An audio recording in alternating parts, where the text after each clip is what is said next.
Ayo sekarang kita tanyakan pada diri kita semua, apakah kita bisa bertenang-tenang kalau tahu-tahu masjid ini diserbu oleh Brigade Yesus? Anda tahu Brigade Yesus itu ada berapa? Laskar Kristus, Laskar Bunda Maria, pasukan Kelawar Hitam, pasukan Super Ninja, dan pasukan Paulus. Mereka sudah siap dengan 200.000 pasukan bersenjata di Indonesia. Kalau mau tahu, mobilisasi dana untuk Palestina tidak maksimal karena adalah salah satu organisasi besar Islam di negeri ini dengan persis memberikan kabar nggak perlu nyumbang ke luar negeri.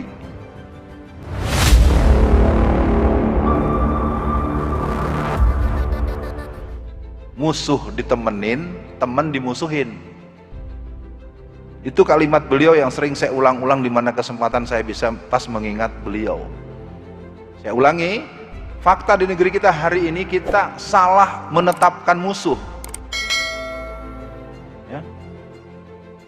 Kalau mau tahu, mobilisasi dana untuk Palestina tidak maksimal karena adalah salah satu organisasi besar Islam di negeri ini dengan persis memberikan kabar nggak perlu nyumbang ke luar negeri. Ya. Saya sampai berdebat lewat chat tuh. Ini orang nih otaknya di mana gitu? Otak mana otak kalau kata Rocky Gerung? Kalau bahasa Qur'annya imannya mana iman? Jelas kok. Innamal mu'minuna ikhwatun fa aslihu baina akhawaikum wattaqullaha la'alakum turhamun. Wal mu'minin wal mu'minatin kal bunyanuhum yasuduhum ba'duhum ba'du. Kita harus jujur. Hampir semua pengurus masjid sibuk membangun, sibuk nanti kalau bikin kubah pesannya di mana. Sekarang saja saya bisa buktikan kok kalau dalam bahasa saya yang paling ngenes gitu, kalau sebagai orang yang punya basic pendidikan. Coba tengok kiri kanan. Ada berapa anak remajanya yang duduk? Satu. Mana lagi? Emang Bapak nggak punya anak? Anda nggak punya anak yang pemuda, laki-laki? Ini anaknya perempuan semua. Perempuan juga dikit, nggak sampai 20 orang. Mana anak-anak Anda? Bukan materi saya, sholat subuhnya. Aqimis sholata liduluki samsi ila ghasaqil laili wa qur'anal fajri. Inna qur'anal fajri kana masyhuda. Ayo sekarang kita tanyakan pada diri kita semua, apakah kita bisa bertenang-tenang kalau tahu-tahu masjid ini diserbu oleh Brigade Yesus? Anda tahu Brigade Yesus itu ada berapa? Laskar Kristus, Laskar Bunda Maria, pasukan Kelawar Hitam, pasukan Super Ninja, dan pasukan Paulus. Mereka sudah siap dengan 200.000 pasukan bersenjata di Indonesia. Dengan berat hati saya mendatangi seorang jenderal polisi aktif yang saya tahu dia rajin sholat. Saya masuk ke ruang kerjanya, saya komplain, kenapa sih Pak kalau polisi itu ributin terorisme dulu? Kenapa Bapak nggak pernah menangkap itu Brigade Yesus? Saya bisa sebut namanya. Lihat Gidi yang di Tolikara 2015, mereka membubarkan orang sholat. Fabianus Tibo, Domingus da Silva, Marinus Riwu. Saya sebut semuanya. Karena ngomongnya empat mata, beliau kalau ngurusin yang selain Islam kita nggak ada duitnya, Ustadz.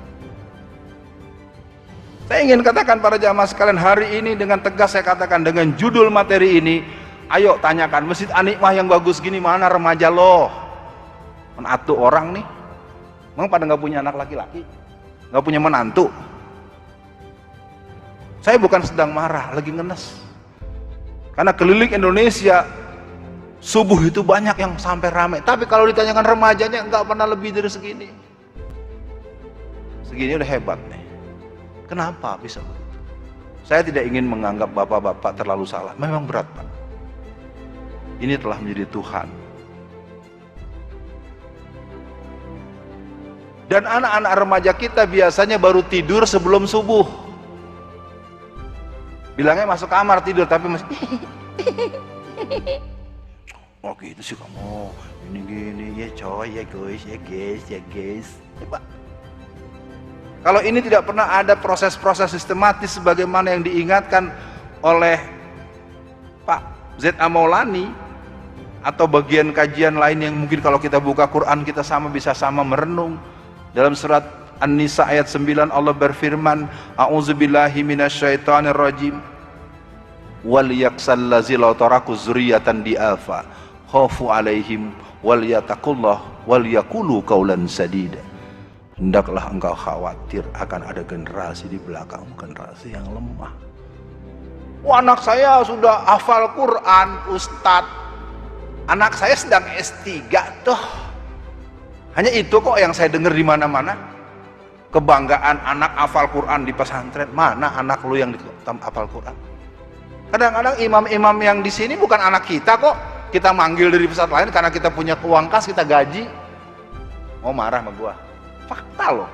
Semua masjid-masjid besar itu malah, kenapa enggak anak bapak saja dipergilirkan jadi imam? Kenapa mau ngambil sekolah tahfiz yang paling keren?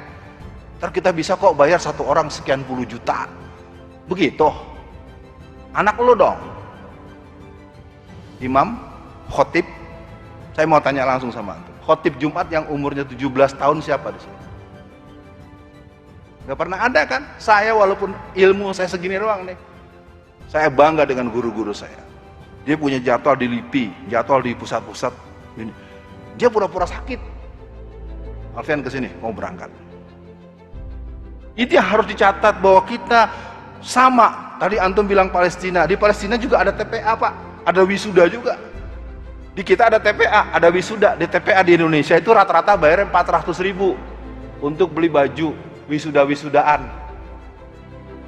Wisudanya karena apa? Karena sudah selesai Iqra 6. Kalau di Palestina wisuda juga, tapi hafal 30 juz, umurnya sama. Mampukah kita membayangkan ini sebagai sebuah situasi yang harus kita teruskan dan kita lihat, tetapi lupa memakmurkan jamaah masjid. Boleh saya sedikit menyampaikan keterkejutan di sebuah masjid besar. Saya nggak mau sebut nama, ngeri saya, takut nanti orangnya tersinggung, terlapor lagi, kena delik saya. Bapak bisa bayangkan seorang merbot cuma dikasih honor 70.000 sebulan. Saya hampir nangis, saya bilang. Banyak pengurus masjid suka, kami uang kasnya 300 miliar. Uang kas 300 miliar, merbot cuma 70.000 sebulan. Maaf ya Pak. Dalam pengalaman saya, karena basic saya sosiologi pendidikan, dalam sistem sosiologi kita itu orang sering merasa bukan persoalan mau 70 dulu kan makan dikasih, ya kan dia kan perlu buat anaknya, buat apa.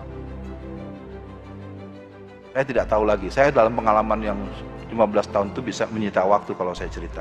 Cukup saya teruskan saja. Bagaimana masjid pada zaman Rasulullah dan para sahabat? Pastinya dia tempat beribadah, tempat pemantapan akidah, pusat aktivitas keumatan, pusat kekuasaan dan strategi pengembangan Islam. Tahukah jamaah, Idul Fitri kemarin di pusat kota Tangerang namanya Masjid Al-Azham besar, tidak ada Idul Fitri.